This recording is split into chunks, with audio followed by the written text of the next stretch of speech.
In this video, I'm going to give you an introduction to the public domain and just give you a brief outline of how you can use public domain works to create your own work from that.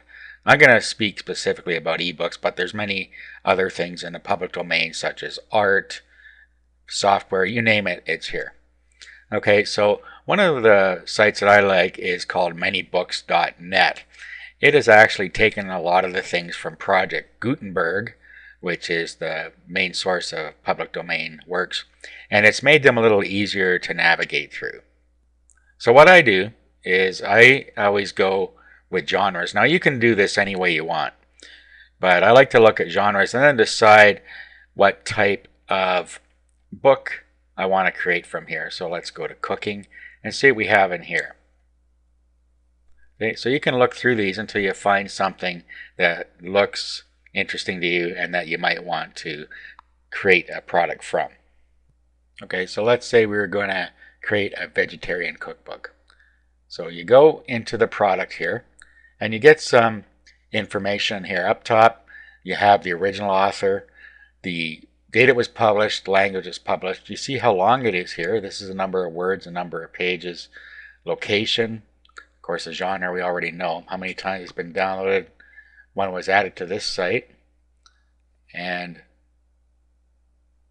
the ManyBooks.net number, and the source, Gutenberg.org. And then down here we have some excerpts. So it just shows you some of what's in here.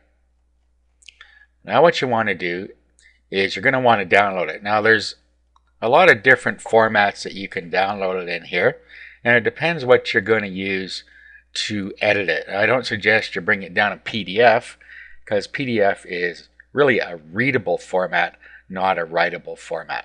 You're usually pretty safe with RTF, which is rich text format. It will open in any word processor. You can also bring it down in text file. So just decide how you want to bring it down. I'm going to bring it down in RTF, so I click on that.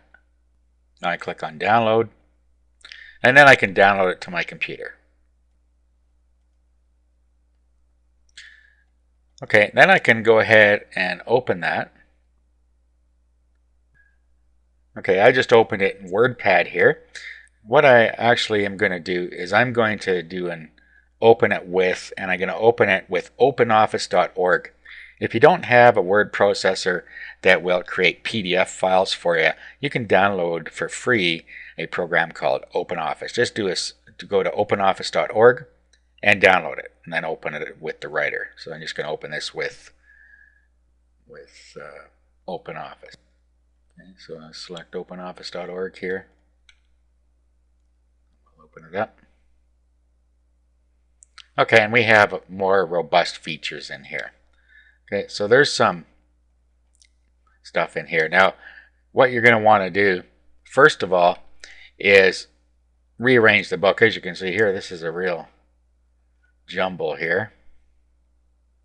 So you'd have to go in and really fix up any text errors and reformat it. Now in this case, I noticed that when I opened it with WordPad, it's actually formatted correctly. So what you might want to do is just save it in WordPad and then reopen it. So what we'll do here is we'll just save as, and then we'll just give it a different title here. So let's call it Cookbook.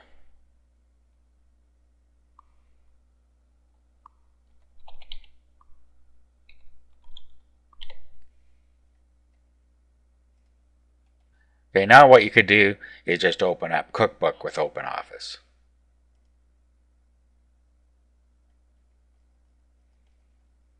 Okay, and as you can see, it has straightened out the formatting for us. So then we could continue with editing the ebook. Okay, so what you're going to want to do at this point is go through it, see if there's anything that you want to change. There likely is. And like language and stuff, for instance, is different now than it was in, say, 1906 or 15 or whenever this was made. So conversational language has changed since then. So you're probably going to want to go through, read this, and change anything to make it more modern. You also decide what content you want to put in here, any other changes you want to make. Then, of course, what you're going to want to do is have some graphics created. Okay, the graphics, you can put pictures in with the recipes, for instance. You need a graphic for the book, and you're going to need a graphic for the website you're going to sell it off, if you are in fact going to sell it off a website. And then, of course, you're going to need to make a table of contents. And once you've done that, what you're going to want to do is export it as a PDF file. So you do File, do Export as PDF, and then when you click Export, you'll have a PDF ready to sell.